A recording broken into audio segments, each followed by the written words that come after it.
Cari telespettatori, rieccoci insieme a parlare di agricoltura. Finalmente, diranno alcuni di voi. Ebbene sì, riprendiamo, promettiamo periodicamente il capitolo dedicato all'agricoltura. Naturalmente con un occhio a quel che sta per succedere, perché l'Expo si sta per aprire, ormai è vicinissima, a parte i cantieri che non vogliamo fare il punto della loro situazione, però come opportunità può essere veramente interessante. Non dimentichiamolo, l'Expo parla di agroalimentare, parla di acqua, parla di natura, parla di ambiente, parla quindi anche in termini agricoli.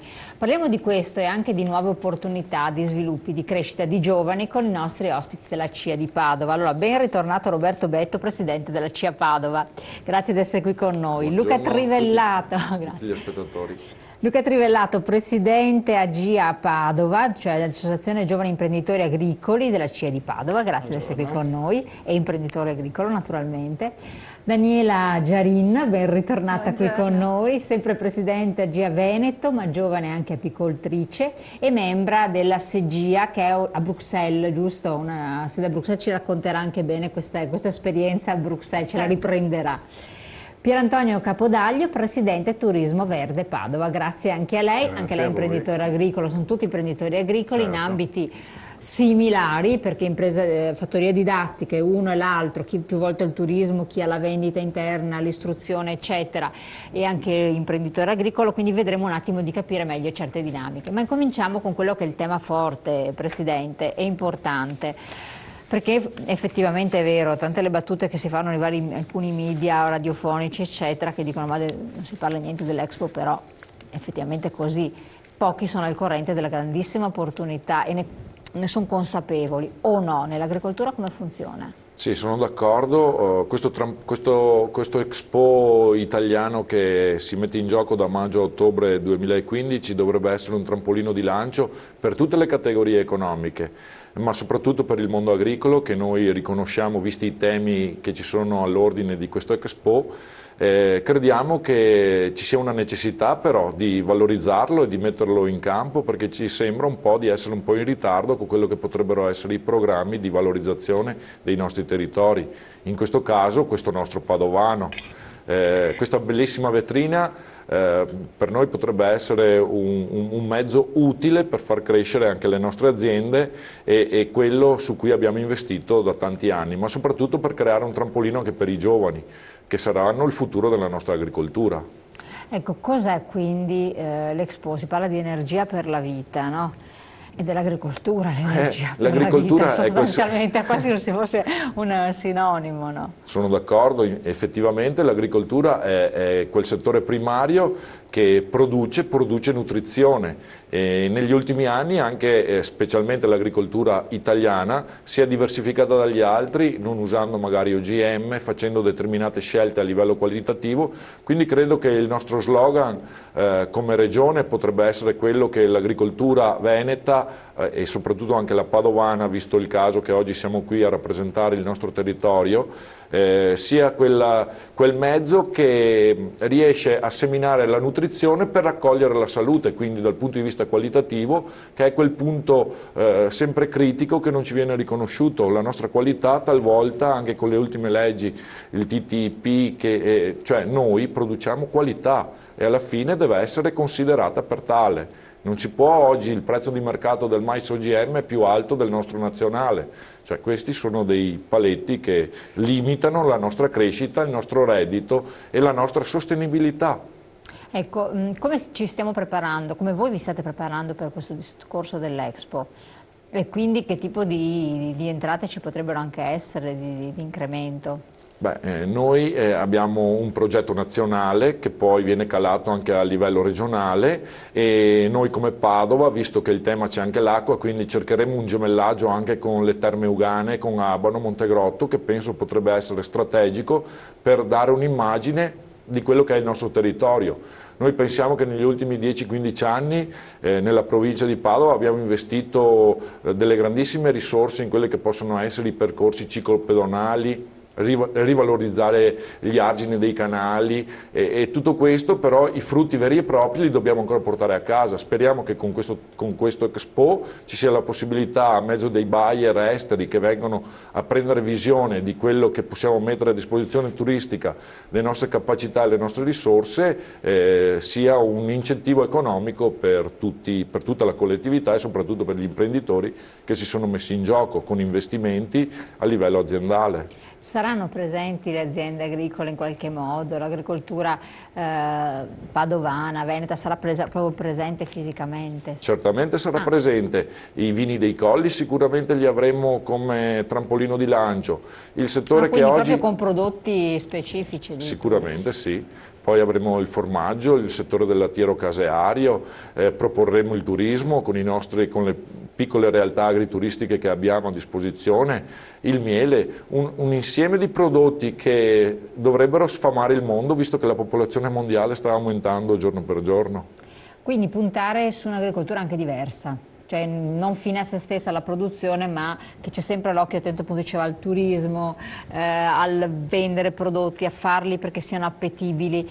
Siamo pronti a questo tipo di cambiamento che alcuni hanno già attuato, tra l'altro qua in studio abbiamo degli esempi di chi già l'ha attuato, però forse non tutti sono preparati a questo. No, io credo che ormai le aziende che sono rimaste sono quelle specializzate, in grado di gratificare le esigenze del mercato, e credo che proprio il 2015 sia l'anno in cui andiamo a girare pagina, chiudere un vecchio pacchetto, iniziare con nuove strategie e dare la possibilità comunque, ripeto, che le imprese hanno una necessità e una garanzia di un reddito, perché a mezzo di questo possono ancora investire e si può crescere e si può far crescere un settore primario, qual è riconosciuto da tutti a parole, però al termine, cioè dal punto di vista della concretezza e dei fatti, talvolta veniamo anche snobbati, non veniamo riconosciuti per quello che diamo a tutti gli altri.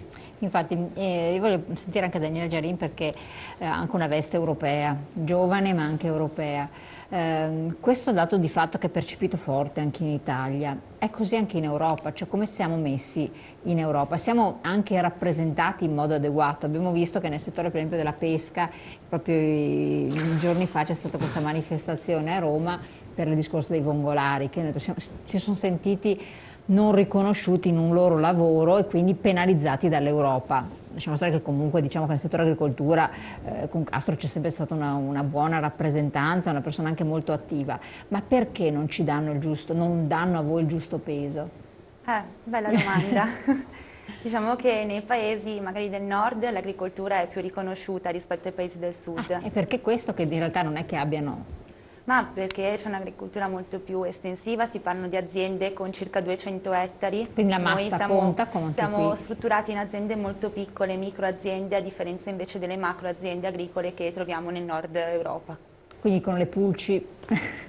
No, una forte rappresentanza è sicuramente fondamentale. Ricordiamo che l'Italia fino adesso, i ministri che ci sono stati non hanno rappresentato proprio a dovere quello che era la voce dell'Italia.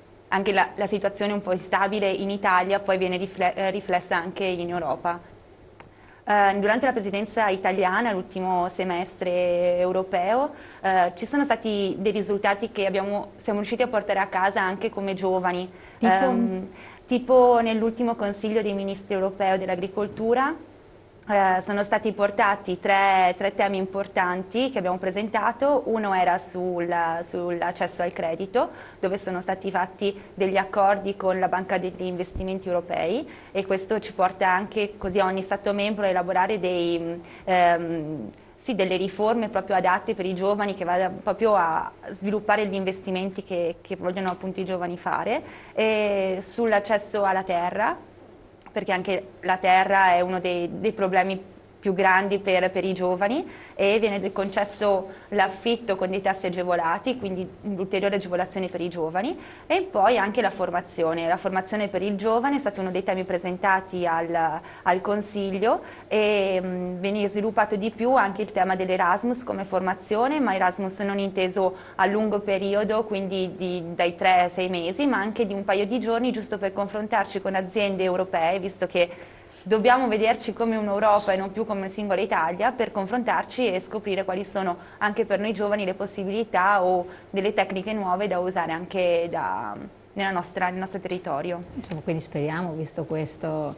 Sì, una forte politica è fondamentale, l'azione anche della nostra associazione, della nostra organizzazione, della CIA come lobby, giusto per far capire quello che è la nostra idea è fondamentale per poi portare la nostra voce e riuscire ad ottenere qualcosa di positivo per la nostra Italia, per il nostro territorio. Ecco, mi è piaciuto quello che ha detto perché ha spiegato in parole anche molto chiare e semplici la valenza anche di un'associazione di categoria, che tanto adesso sono anche un po' messe in discussione perché in momenti di difficoltà si discute di un po' di tutto. In realtà la rappresentanza è importante, è strategica, cosa ne dice Presidente? È indispensabile. Però proprio perché noi siamo tanti piccolini, no? Sì, ma però noi abbiamo la voglia dell'innovazione e di ricreare, cioè abbiamo anche il coraggio di mettersi insieme per creare quella massa che diversifichi, cioè che siamo piccole, però le piccole messe insieme potrebbero fare il grande, però ognuno con le proprie specificità e con i propri obiettivi, con i propri progetti di innovazione e di crescita.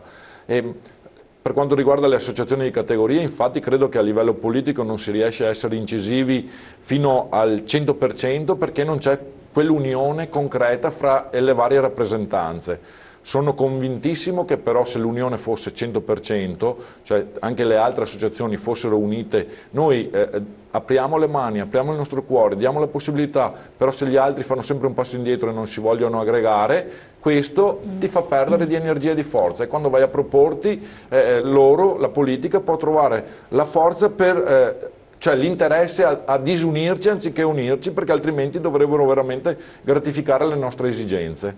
Ecco, mi collego a quanto ha detto il discorso dei terreni, no? Dell'affitto dei terreni, il problema della terra è importante. A proposito di terra e di quello che fa il governo rispetto a quello che desidererebbero gli agricoltori è la tassazione. Adesso c'è una scadenza che incombe, che è quello dell'IMU sui terreni agricoli. Questo è un bel tema, ma anche ultimamente diciamo che la CIA anche a livello nazionale noi riteniamo che l'IMU negli strutturali agricoli e nei terreni dovrebbe essere una cosa che non si dovrebbe pagare e la battaglia la stiamo facendo, ma appunto per questo dico che non c'è l'unità totale, perché se tutte le associazioni di categoria si battessero per dire no IMU al mondo agricolo probabilmente si raggiungerebbero i risultati che noi ci aspettiamo. E invece? E invece la disunione porta a... perché c'è chi invece... A chi gli può anche star bene, cioè perché in base sempre comunque, no, beh, un coefficiente è bassissimo per il mondo agricolo, però sono sempre delle risorse che noi andiamo a immettere a livello nazionale e che magari queste risorse poi non vengono riversate nel mondo agricolo, ma vengono ridistribuite per anche le altre associazioni di categoria e non solo del mondo agricolo. Quindi noi riteniamo come agricoltori che è giusto pagare le tasse, dare il contributo, ma purché queste risorse rivengano rimesse in circolo per la categoria interessata. Certo, assolutamente. Relativamente all'Expo voglio fare un po' il giro anche con gli altri ospiti, che cosa ne pensano. Lei che cosa ne pensa? È una vetrina sicuramente interessante sia per il tema trattato, insomma, che all'ordine del giorno porre la questione alimentare e di sostenibilità alimentare credo che sia una cosa interessante. Speriamo che sia utile anche alle piccole aziende, alle realtà del territorio che esistono e non solo ai grandi gruppi che sicuramente trovano spazio all'interno dell'Expo, però rischiano insomma di fare ombra a quel tessuto invece territoriale per quanto riguarda il primario degli agricoltori, che invece sono un elemento di forza, che valorizzano il territorio, che lo tutelano e che possono essere anche utili anche per le altre categorie, pensando al turismo e al commercio. Insomma. Quindi ci vuole come opportunità in questo momento? Diciamo che c'è, ci casca. Per cui bisogna saperla cogliere. Ecco. Secondo lei? Ma a me dell'Expo colpisce tantissimo un tema, che infatti spero che sia approfondito a giusto dovere, proprio il tema dello spreco alimentare. Perché parliamo tanto che tra 50 anni non riusciremo più a sfamare il mondo perché saremo in troppi e poi iniziano a coltivare anche terre in Africa, ma nessuno pensa mai a tutto il cibo che viene sprecato, viene buttato via dai piccoli ristoranti alle grandi catene alimentari. Quindi questo tema qui secondo me sia per i bambini sia per gli adulti, deve essere un tema veramente forte, proprio per farci capire quanto è importante il cibo e come lo possiamo utilizzare. Cioè, non possiamo trovarci paesi che ancora muoiono di fame e altri invece che soffrono di obesità. Quindi secondo me questa cosa va veramente analizzata giusto. Poi ci sono tantissimi altri temi che verranno approfonditi, quindi l'Italia ha un modo per essere una vetrina, per farsi vedere e soprattutto per far vedere qual è la qualità che produce l'Italia, perché secondo me ultimamente si sta un po' perdendo quella che è veramente la qualità italiana, per vari motivi, sia per la contraffazione che... Una serie di valori, però è vero, siamo passati da altri paesi tranquillamente dove la possono proporre, insomma, Sì. sanno o possono, non so. E poi sicuramente non tutto si fermerà a Milano, ma verrà un po' sparso anche per tutta l'Italia, quindi tutte le strutture dovranno essere ben attrezzate per accogliere a dovere i nostri ospiti e per incrementare così tutto il sistema Italia, che quel bello che c'è dell'Italia è giusto farlo vedere. Assolutamente. Torniamo col discorso dell'Expo, diamo anche la parola al nostro terzo interlocutore, tra pochissimo dopo la pubblicità.